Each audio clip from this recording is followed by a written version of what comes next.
Langkah-langkah pembuatan Project Based Learning atau PJBL. Yang pertama, membuka pertanyaan menantang yang esensial atau terbuka dalam suatu pelajaran.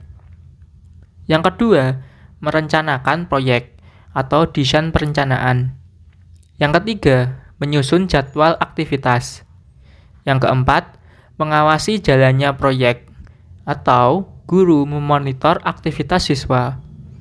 Yang kelima, penilaian terhadap produk yang dihasilkan. Yang keenam, evaluasi. Guru dan siswa melakukan refleksi diri. Project Based Learning atau BJBL berbasis blended learning merupakan cara pembelajaran yang menggabungkan strategi tatap muka di ruang kelas dan pembelajaran jarak jauh atau daring. Proses pembelajaran blended learning memanfaatkan macam-macam pendekatan, di antaranya dengan memanfaatkan berbagai media dan teknologi. Unsur-unsur pembelajaran berbasis blended learning memiliki 6 unsur, yaitu tatap muka, belajar mandiri, aplikasi, tutorial, kerjasama, dan evaluasi. Bagaimana merancang pembelajaran proyek menggunakan blended learning? Yang pertama, pengenalan masalah atau pertanyaan.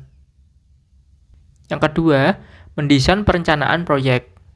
Yang ketiga, penyusunan jadwal proyek. Yang keempat, pelaksanaan dan monitoring proyek. Yang kelima, menguji atau presentasi proyek. Yang keenam, evaluasi dan refleksi. Pelaksanaan PJBL berbasis blended learning terbagi menjadi 2, yaitu sinkronus dan asinkronus. Sinkronus atau tatap muka maupun tatap maya seperti Google Meet, Zoom, Microsoft Teams, dan video call. Asinkronus atau belajar mandiri dan kolaboratif seperti kelas maya, sumber belajar, Google Classroom, WA Group, Google Form, Quizzes, dan lain-lain. Aktivitas pendidik. Berikut adalah beberapa aktivitas pendidik ketika pelaksanaan pembelajaran proyek berbasis blended learning. Yang pertama, pengenalan masalah. Pendidik memunculkan pertanyaan atau driving question terkait permasalahan nyata atau kehidupan sehari-hari. Pendidik dapat memberikan contoh kasus, gambar, video tentang permasalahan kehidupan sehari-hari untuk memunculkan pertanyaan.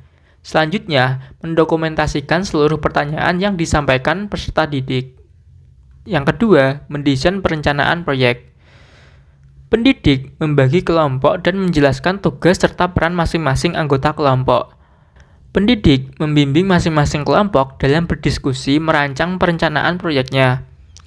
Pelaksanaan dapat dilakukan secara asinkronus melalui WA Group, Zoom, maupun Google Meet. Yang ketiga, menyusun jadwal proyek. Pendidik bersama peserta didik membuat kesepakatan tentang jadwal pembuatan proyek atau tahapan-tahapan dan waktu pelaksanaannya. Yang keempat, pelaksanaan dan monitoring proyek. Pendidik memantau dan memonitoring pelaksanaan proyek peserta didik dapat melalui WA Group, Facebook, kelas maya, rubrik, ataupun Google Classroom. Kelima, menguji hasil atau presentasi. Pendidik memberikan penguatan terhadap hasil presentasi setiap kelompok. Keenam, evaluasi dan refleksi. Pendidik mengukur pemahaman ketercapaian indikator. Evaluasi dilakukan dengan melihat aktivitas, sikap, hasil proyek, dan pemahaman melalui kuis. Penguatan konsep dari pendidik berupa review terhadap masing-masing hasil kelompok, rangkuman atau kesimpulan. Jika ada pemahaman konsep yang kurang tepat atau ada konsep baru, maka pendidik meluruskan atau memberikan penjelasan konsep. Aktivitas peserta didik. Berikut adalah beberapa aktivitas peserta didik ketika pelaksanaan pembelajaran proyek berbasis blended learning. 1. Pengenalan masalah. Berpikir kritis, bernegosiasi, atau menghubungkan keterkaitan fenomena alam dengan topik yang dibahas. Komunikasi dan kreatif. 2. Mendesain perencanaan proyek. Peserta didik mencari referensi materi atau sumber belajar. Ketika daring, peserta didik dapat mencari di rumah belajar, YouTube, e-book, dan lain-lain. Ketika luring, peserta didik bisa mencari di buku paket siswa, perpustakaan, wawancara, dan lain-lain. Secara berkelompok, peserta didik menyusun rancangan proyek, yaitu langkah-langkah yang akan dilakukan, bahan, alat, tempat, dan lain-lain. Selanjutnya, mengumpulkan dokumen rancangan proyek. Yang ketiga, menyusun jadwal. Peserta didik dalam kelompok menyusun jadwal proyek sebagai acuan dalam langkah-langkah pelaksanaan proyek. Keempat, pelaksanaan dan monitoring proyek. Peserta didik melaksanakan proyek secara mandiri dan kolaboratif dalam kelompok, di luar kelas, tatap muka, ataupun tatap maya. Peserta didik diberikan lembar kerja sebagai panduan mengerjakan proyek. Peserta didik mendokumentasikan setiap tahapan pelaksanaan proyek melalui foto, video, dan catatan. Yang kelima, menguji hasil melalui presentasi. Peserta didik menyajikan dan menyampaikan hasil pelaksanaan proyek. Peserta didik memberikan tanggapan, pertanyaan, atau masukan, saran, dan hasil presentasi kelompok lain.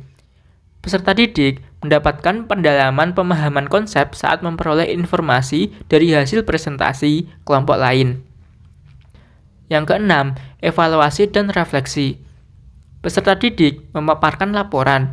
Peserta didik yang lain memberikan tanggapan dan bersama guru menyimpulkan hasil proyek. Evaluasi. Ada beberapa evaluasi dalam pembelajaran proyek. Yang pertama adalah evaluasi pelaksanaan proses kegiatan pembelajaran.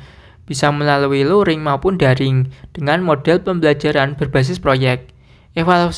Evaluasi ini dilakukan untuk melihat kekurangan dan hal-hal yang perlu diperbaiki dalam melaksanakan proses pembelajaran selanjutnya. Yang kedua, evaluasi ketercapaian kompetensi peserta didik berdasarkan aktivitas peserta didik, baik secara individu maupun kelompok, selama mengerjakan proyek dan hasil proyek atau produk peserta didik. Beberapa hal yang perlu diperhatikan dalam pelaksanaan blended learning dengan menerapkan model pembelajaran berbasis proyek diantaranya yaitu: pertama, pemberian proyek berkaitan dengan permasalahan yang terkait di sekitar rumah. Yang kedua, pemberian proyek didasarkan pada ketersediaan bahan baku di sekitar rumah. Yang ketiga, pemberian proyek mempertimbangkan ketersediaan perangkat TIK di rumah peserta didik.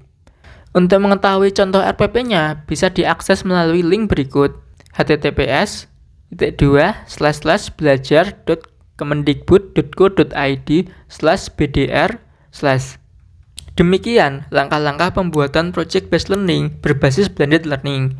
Semoga bermanfaat.